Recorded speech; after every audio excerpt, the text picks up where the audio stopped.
Good afternoon. This is another tropical weather update for Saturday, May 24th, 2025. Taking a look now at the tropical Atlantic here for your Saturday, May 24th, 2025. And as we can see right now, there is no tropical weather concerns at all, especially over the Caribbean and the Gulf of Mexico, where we have tranquil conditions. Although, if you're on Cuba, we are seeing some afternoon cloud buildups there because of surface heating and moisture that is over the region, but otherwise looking pretty good there. If you're on Jamaica, maybe a thunderstorm or two this evening, but looking pretty good there. Also over much of the Caribbean, looking pretty good, although we are seeing some passing low-level showers, part of those trade winds that are pretty strong. Venezuela down here, looking pretty good, although, again, we're looking at some showers and thunderstorms that are popping up this afternoon, thanks to the monsoon trough and a lot of moisture that is relating to that instability that has developed. And then more tropical waves are coming off of Africa, as we should see this time of the year as we get closer and closer and closer to the start of the hurricane season for June 1st. And to the north of that is where we have all the Saharan dust that is on its way westward into the Leeward and Windward Islands and should get there by tomorrow night into Monday. Now, when taking a look at the latest 7-day graphical tropical weather outlook from the National Hurricane Center in Miami, Florida, over the next 7 days, they are not expecting any sort of tropical development at all whatsoever for the next week or 7 days here, which is good news for anyone that is traveling to the Caribbean or to Central America. Looking pretty good. Thumbs up, 7 up on that. If you're traveling to the Gulf Coast, looking pretty good also, including for the eastern seaboard. So if you're doing any traveling for Memorial Weekend, looking pretty good there. Now, when taking a look, though, at the Eastern Pacific, we have a problem that has developed. We have an 80% chance of tropical development here as of 11 a.m. from the National Hurricane Center. And this is pretty important because, yes, there are a lot of resorts here along the coast, such as Puerto Vallarta, as well as Mazatlan, Mexico. If you aren't going towards Cabo San Lucas, you're going to want to watch this system still, because still models are back and forth on whether this gets too close to the coast or stays far enough offshore. But right now, this does have an 80% chance of tropical development, and all interests living in Baja California, especially Cabo San Lucas, Mexico, Mazatlan, Puerto Vallarta, still need to be watching this system very closely. Okay, so now let's take a look at that tropical weather forecast over the next couple of weeks for anyone that is traveling to the Caribbean or to the Gulf of Mexico or the eastern seaboard of the United States. And as we can see here right now, we have a nice big sprawling ridge of high pressure that is anchored across much of the Azores Islands. As you can see here, big fat surface high sitting at 1,032 millibars, bringing those trade winds pretty strong through the Caribbean. So at least it's not too bad there with the wind blowing, although it is kind of humid and windy. It keeps you from sweating or feeling very uncomfortable as long as those trade winds are blowing pretty nicely. There is some showers and thunderstorms that are anticipated to cross the southern Windward and Leeward Islands as we go into Sunday morning, but other than that, nothing to be concerned about at all. However, we will be concerned about what goes on down here in the far eastern Pacific on its side, where we do have an area of disturbed weather that is expected to quickly develop. So fast forwarding this over the next 4 days, pretty nice. No concerns at all for any tropical development over the Gulf of Mexico, the Caribbean, or much of the main development region. And as we go over the next 5 days for Thursday morning, May 29th, looking pretty good also. Unless you're over here in the Eastern Pacific, that's a 955 millibar system right here. This is pretty strong. And how close does this get to the coast of Mazatlan and Puerto Vallarta, Mexico? That remains a bit uncertain. Models, again, are going back and forth with the system on how it all evolves. The GFS, though, being very aggressive at a 942 millibar system. So that would be a major hurricane. The first name would be Alvin here. Yes, I'm pre-naming things in this video because there is very high confidence that this is going to earn its name as we go into the end of Memorial Week. Memorial Week, since Monday is Memorial Day, for the 30th. And this is going to hit possibly near Mazatlan, Mexico, okay, in about 7 days. So that is what we're concerned about. For any residents that are watching this video, you need to be aware of this. You really do, because this has been trending closer and closer. You can see the trend here in recent model runs getting closer and closer. So it doesn't look like now, for at this given time, it's going to be impacting Cabo San Lucas, Mexico. But instead, if you're in even Puerto Vallarta and Mazatlan, Mexico, still be watching this closely. But otherwise, the tropics in the Caribbean as well as the Atlantic looking pretty good over the next 300 hours. We may have to keep an eye on what goes on here in the Gulf of Mexico and northwestern Caribbean with enhanced moisture surge coming up from the Caribbean into Alabama and Georgia and portions of Florida. But of course, 288 hours out, that's the first almost full week of June. I'm not too worried about it right now since it's too far out in time. But as we get closer, and if that sticks around on the model, we're going to have to kind of consider that. But right now, it looks pretty A-okay. And then towards the very end of the model run, okay, this is where there is some growing signals. And actually, let's zoom in on this a little bit more. Where there is this big-ish Central American-ish gyre. It's all tangled up down here where we have westerly winds here. You'll see that on the vorticity plot here in a second. And then the winds do kind of like this. They kind of loop around. So there is a signal here from the GFS model that there is going to be a Central American gyre that develops by the first full week of June. And then around the 8th or the 9th of June, even so the GFS is not indicating it right now, I am expecting we might get a tropical depression or storm out of this. I am not, confidence is very low, but I bet you something by about the 8th or the 9th of June, we'll have to really monitor that area if we get anything that develops. Looking at previous model runs, the 18Z is just starting to render, so we won't be looking at that today. But looking at the 0Z run from last night, you can see it's just back and forth, back and forth. And hey, there's another system that wants to develop there on the GFS model, but the last run doesn't show hardly anything right now at this given time. Before we actually look at the vorticity plot on the GFS model on Tropical Tidbits' website, here's a look at the current analysis on that spin. How much spin there is in the atmosphere, rotation.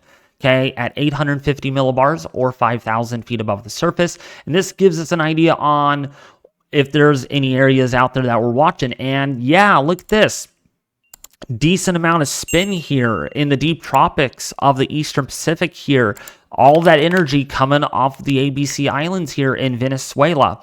We have another tropical wave right here. You can see some of the spin that is being indicated here on the vorticity plot, roughly located now at about, this is 30 degrees west in longitude by 10 degrees north in latitude. So that's a tropical wave there. Here's a really weak tropical wave that is transitioning the area. But otherwise, nothing that sticks out to me that is concerning. If anything, this looks a little bit more robust here than this one out here in front of it.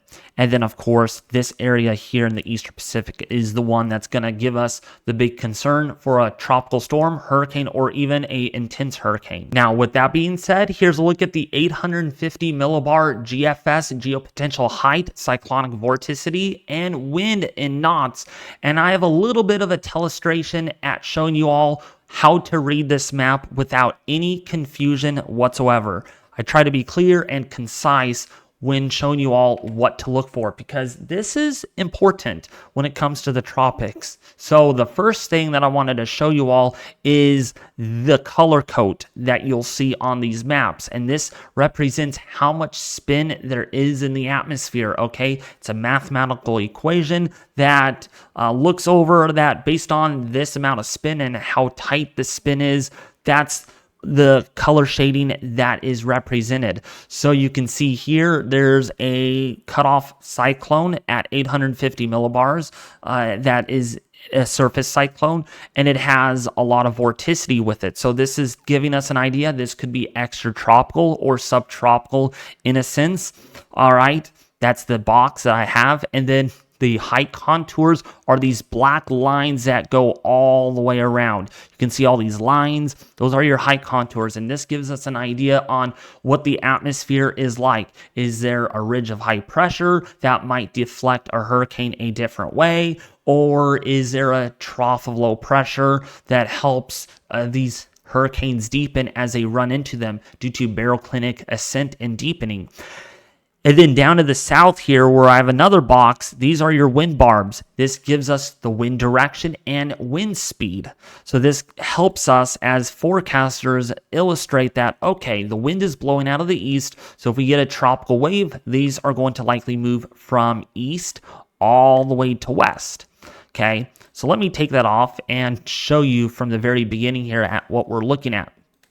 Okay, so we can get it on with the forecast. So this gives us an idea that the winds are doing this in the low levels. So you can kind of see here's that little bit of a tropical wave that we have indicated here, because you can see the barbs doing this, and then they curve back around out of the east and east-northeast. And then here's a very weak tropical wave, barely indicated here on the Tropical Tidbits website, where we have a little bit of a buckling of the wind there. And then up here to the north is where we have this nice Azores Bermuda high that is in place. So this gives us an idea that the atmosphere over here is not too conducive for any tropical cyclones yet. So putting this into motion over the next 5 days, we are seeing some good low-level trade winds blowing across the Atlantic into the Caribbean as well as into the Gulf of Mexico. So nothing too unusual about that. Nice, good, weak, somewhat of a weak surface high and low-level high to the north. And that high gets split because why? We have another area that part of my illustration is this low-level area of spin that's going to kind of get cut off from a frontal boundary, and it's just going to sit out here. So we have a high here, we have another high here to the north, and then down to the south where we have these trade winds that are pretty strong, moving at about 30 to 40 knots. Those are pretty strong trades in the low levels of the atmosphere, and that's going to help bring out all that dust off of Africa and bring it all the way into the Caribbean. Now, about the 10-day mark, there is a little bit of a buckling here of the winds, and you can see the vorticity plot showing that clearly. In fact, if that's not enough, let's zoom in a little bit more so you can see that a little bit better. And you can see that area of disturbed weather moves into the Gulf, but because of how strong these trade winds actually are, and there's a little bit of vertical wind shear and drier air, I don't think this is going to develop at all very much because of the conditions. But it is early June, and so we can't take our eyes off the Atlantic hurricane season at this point when it has started. And then beyond that, we will have to just wait and see what happens out here. And see, there are your westerly winds right here. There is your Central American gyre spitting about, ready to strike when it needs to. And we will see if we get anything unusual out of this, anything that spins up pretty quickly. If it does, we'll be here tracking it for you all. Sea surface temperatures continue to warm at a very rapid rate. I cannot believe this at all. Literally a couple of days ago, we were not seeing much red here on the map. Now we are really beginning to see a lot of red, especially over Jamaica, over the Cayman Islands, as well as Western Cuba. Man, that is 30 degrees Celsius there. That is about 84 to 86 degrees in Fahrenheit. That is really warm. And then really, really warm sea surface temperatures over here in the Eastern Pacific, right where our disturbance is going to be transversing. That's 31 degrees Celsius. That is in the upper 80s, about 87 to 89 degrees Fahrenheit. Wow, that is warm. That's about to be the Caribbean in about a couple of months, and even the Gulf will be that warm in a couple of months, or if not at this point, maybe a lot sooner, maybe in a month from now at this given rate. because water temperatures are really warm in the Gulf of Mexico, as well as the Caribbean and in the southwestern Atlantic, really have warmed those up quickly. And so pretty much we're just inching closer, and it's a matter of time when the atmosphere, the background state cooperates, when we get that MJO favorability coming in by the 8th and the 18th of June. That's what I've been thinking about for a while, still showing it during that period. Now, when looking at the sea surface temperature anomalies, continue to warm up very quickly here, and I just cannot believe it. I just cannot, I'm not hyping this up. Over the northeastern Atlantic, just absolutely warm, right off the coast there of the UK area, seeing some dark red colors. That is about 5 to 10 degrees Fahrenheit above average. That is pretty crazy. And then down here in the deep tropics, we're seeing sea surface temperatures that are actually quite warm in that echelon of about 1 degree to almost 2 degrees Celsius above average. The only area that we have that is running below average slightly is this area. These blue anomalies here showing temperatures that are slightly below normal, but that's only a small portion of the Atlantic, people. That's very small relative to the whole basin. Look at this. We got this area over here in the Caribbean and the Gulf of Mexico that is running well above average, specifically around the Florida area, as well as the island of Youth, the Bay of Youth. Man, those are crazy. Those are really, really warm sea surface temperature anomalies for this time of the year. And I want to emphasize, it's only May 24th. Only the 24th of May. And we have until we get into the middle of September before these sea surface temperatures finally peak. They might peak a little later. It just depends on the currents out there in the ocean. So now, when it comes down to a much higher resolution image here from the University of Miami, Florida, looking at the Gulf of Mexico, now these blue colors that you see here might kind of deceive you in thinking, oh, these are below average. These are cool sea surface temperatures. Well, look at this. This is 26 degree isotherm. If you want to think, that's just below 80 degrees Fahrenheit, right in that little spot. Otherwise, the entire Gulf of Mexico here is running above 80 degrees. Yeah, down here over the Bay of Campeche, just along the Yucatan, the western Yucatan Peninsula, already 30 degrees Celsius. Look at here over the Bay of Youth, the island of Youth. Man, 31 degrees Celsius in waters. These are very shallow, so these are able to get mixed up very quickly, but already upper 80 Fahrenheit temperatures there. Okay, that's pretty concerning. And then the loop current here, already about 29 degrees Celsius. That's close to 30. Only one more Celsius degree. We're in the 30s. And then along the coast here of Miami, Florida, as well as Tampa Bay, running already around 85 to 87 degrees in Fahrenheit. Okay. Yeah, that's very shallow. That really doesn't mean much to hurricanes unless they kind of ride up the coast like this. Then they could use some of that heat energy where they are able to sustain themselves. But I'm telling you, folks, you think about Milton, think about Helene, took really good advantage of the Gulf of Mexico, especially Milton. We all remember that. Milton was able to intensify over the loop current here because of very high upper ocean heat content. It was able to do this and then kind of go up like that. Not a very accurate representation, but you get the idea. This is kind of where the track was, and boy, once it went over that loop current, it took pretty good advantage before the wind shear kind of knocked it loose there right after. The sea surface temperature anomalies are crazy for the Gulf of Mexico, especially the Bay of Youth, as well as along the Florida coast, running about 2 to 3 degrees Celsius above average.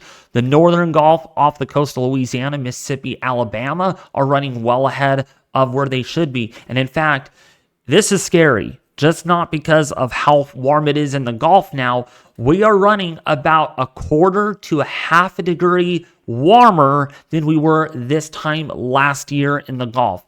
It just means there's more heat energy waiting to be released. And I'm not saying that the warmer the Gulf of Mexico is, the more hurricanes we get, right? That it doesn't mean that. Okay, I want to be clear. But what this means is, and I want you all to understand, is if we get something like Milton, it's tightly wound, it's all the energy is very much concentrated.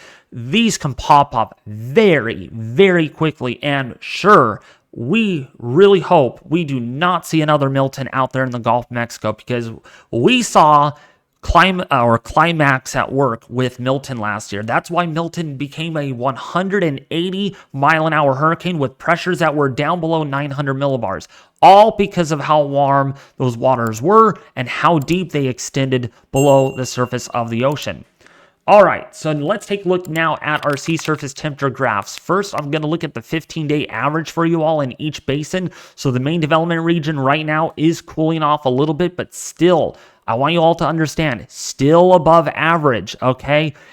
From right here, this black solid line down here, and north of that, above average, okay? Even so, it's cooling down a little bit, it's not below average. Looking at the Caribbean, we are well above average right now, and still overall, still continuing the warming, but not as quick as what we had just nearly a few weeks ago, but still, this latest value, 0.7 degrees Celsius above the long-term average. When we look at the Gulf of Mexico, you're probably looking at this and like, wow, there was such a lot of warming, but it's not showing up here very much. Wait until I show you the daily average sea surface temperatures. You're going to be stunned when you look at those. But right now, that's coming up pretty quickly. We are already, the latest value here, almost 0.7 degrees Celsius above normal. And wait until you see this.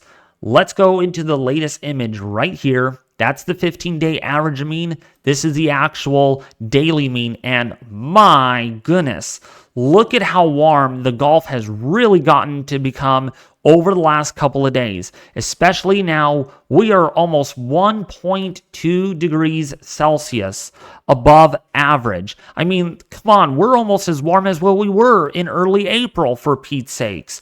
We're doing it again a month and a half, almost 2 months later, where we are already approaching that 1.2 degree above average isotherm right up in here.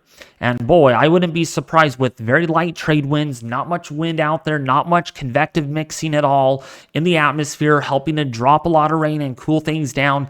I would not be surprised if this continues for another week or so, and we breach our previous record here of early April. So yes, the Gulf of Mexico right now, man, it's on fire. It's not literally on fire, but you get the idea. Just as far above average as you can possibly get this early, well, ahead of hurricane season, which doesn't begin until next week, or the very early part of next week. Actually, to be specific, it will begin on Sunday, a week from tomorrow.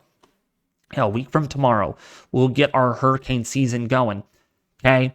So now, last but not least, I wanted to show you this upper ocean heat content in the Atlantic and the main development region, also coming up very quickly, especially now in the Gulf of Mexico. Look at this loop current.